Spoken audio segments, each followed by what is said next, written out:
তো রোহিত শর্মা আর বিরাট কোহলি মিলে এই গৌতম গম্ভীরের পদে যে 3টে চড় মেরেছে না, এই পদের যন্ত্রণা যতক্ষণ না বিরাট কোহলি আর রোহিত শর্মা 2027 ওয়ার্ল্ড কাপ খেলে রিটায়ারমেন্ট নিচ্ছে, ততক্ষণ অব্দি এই পদের যন্ত্রণা গৌতম গম্ভীরের কমবে না। গাইস, তোমরা প্রথমে এই পিকচারটা দেখো। এই চড় খেয়ে গৌতম গম্ভীরের পোঁত একেবারে পুরো ঝনঝন করে উঠেছে। ভাই, প্ল্যানটা কিন্তু দারুণ ছিল। প্ল্যানটা এরকম ছিল যে ভাই বিরাট কোহলি অলরেডি তো T20 থেকে আর টেস্ট থেকে রিটায়ারমেন্ট নিয়েছে। Sorry for that kind of people যারা এখনও মনে করে যে রোহিত শর্মা আর বিরাট কোহলি নিজেদের সিদ্ধান্ত এবং নিজেদের ইচ্ছাতে রিটায়ারমেন্ট নিয়েছে টেস্ট ক্রিকেট থেকে। ঠিক আছে, তাদের জন্য আমি লিটারালি সরি। তোমরা এখনও ডেলুলু ওয়ার্ল্ডে বসবাস করছো, কোনো অসুবিধা নেই, বেরিয়ে এসো। গৌতম গম্ভীর এটা ভেবেছিল অলরেডি T20 আর টেস্ট ক্রিকেট থেকে তো রিটায়ারমেন্ট নিয়েই নিয়েছে, তো চলো এক কাজ করি, সাউথ আফ্রিকার কাছে গিয়ে ভাই খারাপ পারফরমেন্স করিয়ে টিম থেকে বাদ দিয়ে দেবে। 2027 ওয়ার্ল্ড কাপ আর ভাই এদের খেলা হবে না।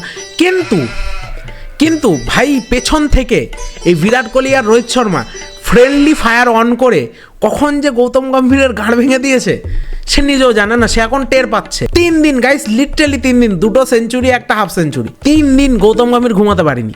আর সব থেকে বড় কথা, সেঞ্চুরি 2টো তো গালে চড় ছিল, আর হাফ সেঞ্চুরিটা নট আউট ছিল। আর হাফ সেঞ্চুরিটার ফিলিংটা কেমন ছিল জানো? যেন 2টো চড় মেরে কেউ ফাটা বাসে বসিয়ে দিয়ে গেছে। তো হাফ সেঞ্চুরিটার ফিলিংসটা ঠিক এরকমই ছিল। যদি গৌতম গম্ভীর বিরাট কোহলি আর রোহিত শর্মাকে 2027 ওয়ার্ল্ড কাপ থেকে বের করাতে চায়, ইন্ডিয়ান অডিয়েন্স ভাই গৌতম গম্ভীরের গাড় ভেঙে দেবে, পুরো ফিল্ডিং সেট করিয়ে দেবে। দেখো, মানো আর না মানো, গৌতম গম্ভীরের মধ্যে কিন্তু একটা সত্যি স্পেশাল ট্যালেন্ট আছে। কেন আমি বলছি, একটা টাইমে এমন ছিল রোহিত শর্মার ফ্যানরা বিরাট কোহলিকে খিস্তি করতো, বিরাট কোহলির ফ্যানরা MS ধোনিকে খিস্তি করতো, MS ধোনির ফ্যানরা বিরাট কোহলি রোহিত শর্মাদের ফ্যানদের খিস্তি করতো। ঠিক আছে ভাই, গৌতম গম্ভীর এমন একটা সিচুয়েশন ক্রিয়েট করেছে না যে 3টে ফ্যান বেস মিলে গেছে। ঠিক আছে, এরা ভাই আমি প্রথমবার দেখছি ধোনি, রোহিত শর্মা অ্যান্ড বিরাট কোহলি 3 জনের ফ্যান বেস মিলে ভাই গৌতম গম্ভীরকে খিস্তি করছে। তোমাদের কি ওপিনিয়ন তোমরা এবার বলতে পারো? কি গৌতম গম্ভীর 2027 ওয়ার্ল্ড কাপ থেকে কোনো না কোনো ছকবাজি করে এদেরকে বাদ দেওয়ার চেষ্টা করবে, নাকি ভাই এর শিক্ষা হয়েছে? তোমরা যেটা তোমাদের মনে হয় তোমরা কমেন্ট করে জানিও।